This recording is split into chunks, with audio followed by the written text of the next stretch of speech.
So he started shelling money and putting it into the house.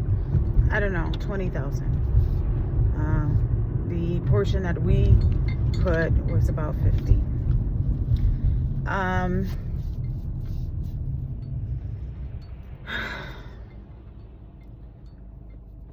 He measures how much he gives me from my sons.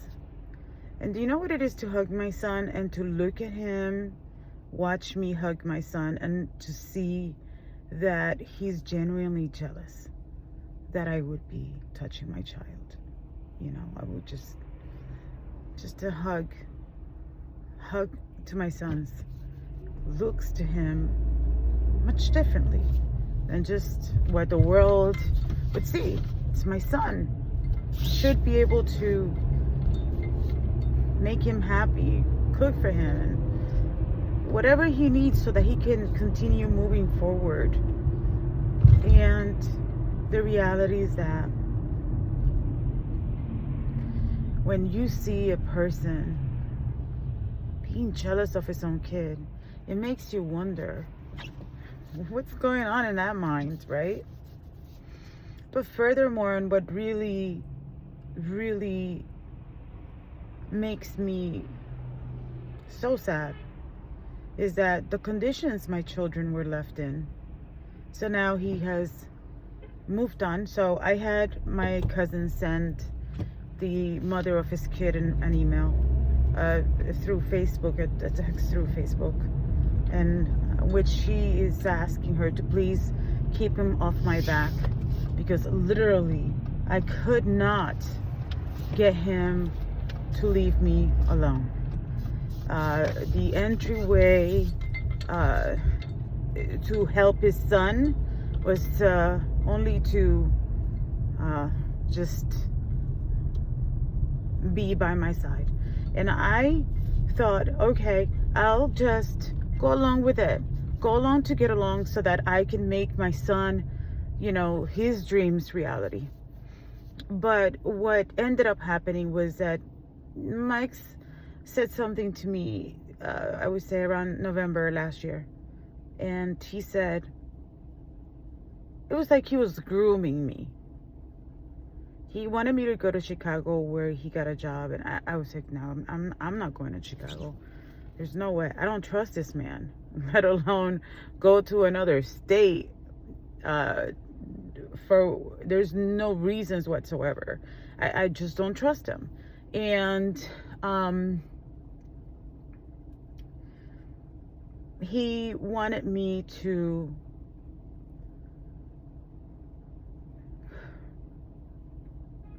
he was grooming me.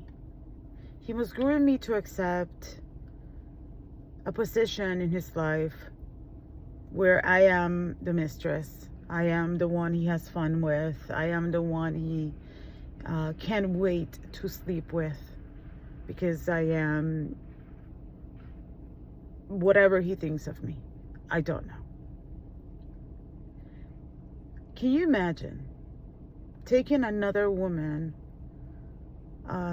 for a ride with the woman you used to be married to for 21 years?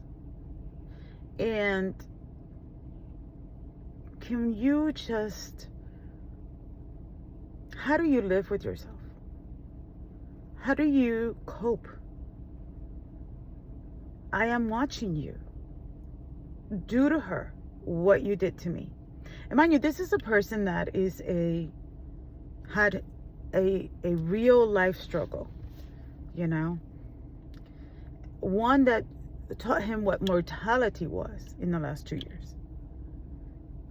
And when I refused to be there because he wanted me to be there for him, not to see our children through, but for him. And you want to use this woman, the other mother of your child? You want to give me her money because you want to pay for me to do this or that or go here or there? I would never do that to another woman. So the last time he showed up at my door was around Thanksgiving, just a little bit before Thanksgiving. And I told him that I would call the police if he ever showed up at my door again. Since then, he's found a great life. I believe, bought a house and he's living great while my children continue to live through the struggle and paying for a father's sin. While my children didn't get the chance to go to college because, quote unquote, I didn't have to go to college, and look at me, but yet this new child gets all the opportunity. He gets a mother, he gets a father, he gets a family, and he gets opportunity. And my children didn't.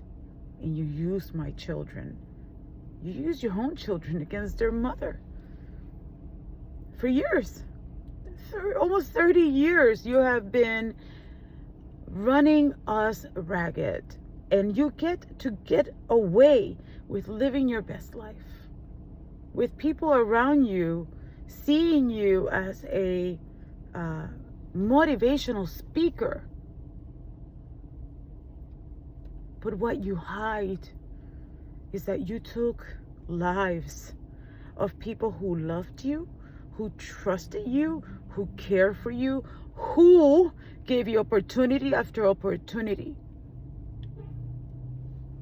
Even if this past year, I gave you opportunity. And yet, you decide to shed on us. And these are your children, your firstborn. Remember? Not only do you know your children, but you also understand what it is to have a child that has died, because we had a child that passed away. I held him until he passed on my birthday, February 9th. He was born February 6th. He was one of my twins, and thankfully I do have one. But it doesn't take the pain away.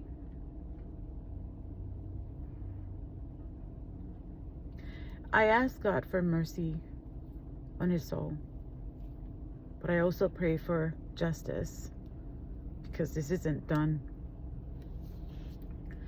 In fact, until my children get to a place where they are happy, they're confident, they're no longer in bondage for the sins that a father created, I will not be okay. I need my sons to be okay. I need their lives to be better than mine. That's why you bring children into this world. So, I don't know anybody else that has gone through my struggles so personally. You know, we wouldn't be here if the powers that be, such as the judge in my case, ex-Judge Emmons, would have done the right thing. And if you let me speak further, these politicians that had the opportunity, and I mean all of them, had the opportunity to say, no, it's wrong. It's wrong to let her retire. Because now I don't even have the opportunity to see her in court one day. She owes my children.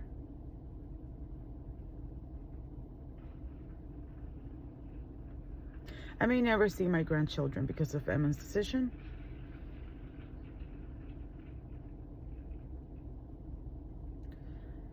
And I may never be able to get justice. But at the very least, vindication. I think that these things shouldn't happen at all. If you're a survivor of domestic violence, even though it's not a black eye, even if it's sexual, if a man tells you, oh, if you don't do it, I'll find somebody else to do it. What do you think that is? It's abuse. Abuse. Oh, I'll give you $20 for Pampers if you suck my dick. What do you think that is? Abuse. I had to survive. I survived. I survived him getting me drunk and telling me that I should go drive my car off the bridge because he was the better parent, because he had a better job. But yet, he was not present. I had to obligate him to be present. That was what I had to do.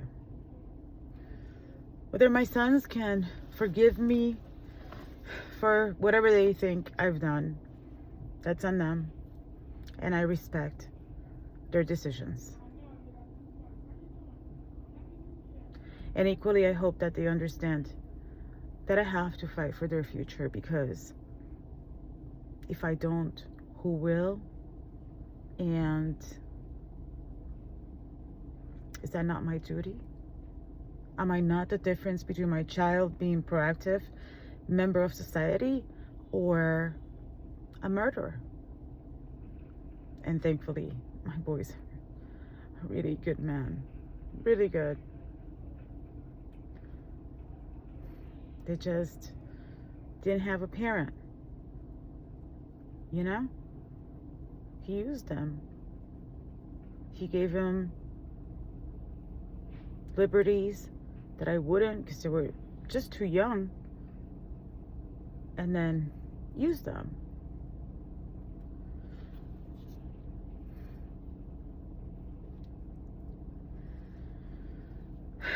So what does 2023 look like for me?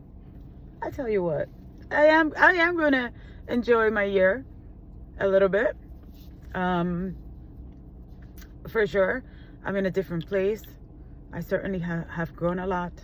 I think that I still worry about my kids 24/7, you know, but I'm glad that even if my son and I, you know, because the struggles of getting to know each other after so long that he kept them from me against court orders. Like, I didn't lose my children because of court. I lost my children because my ex-husband said that if I divorced him, he would make sure my children will never speak to me again.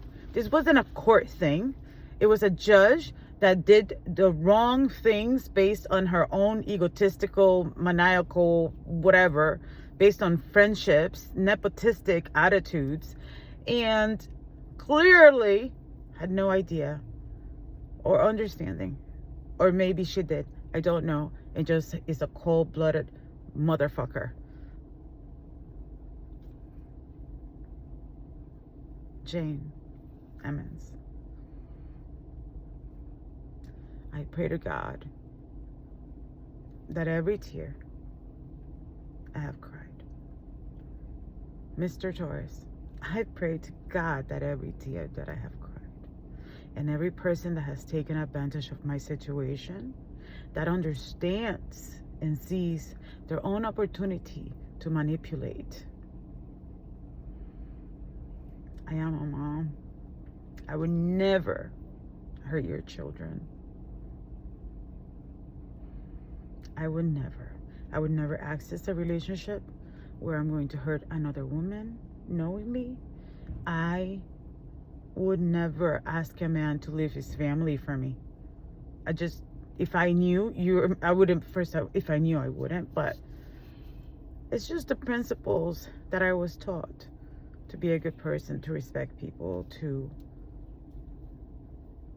do better. And if anyone out there knows my children, please be kind to them. You know, be a force of positiveness, and just bestow unto them good things.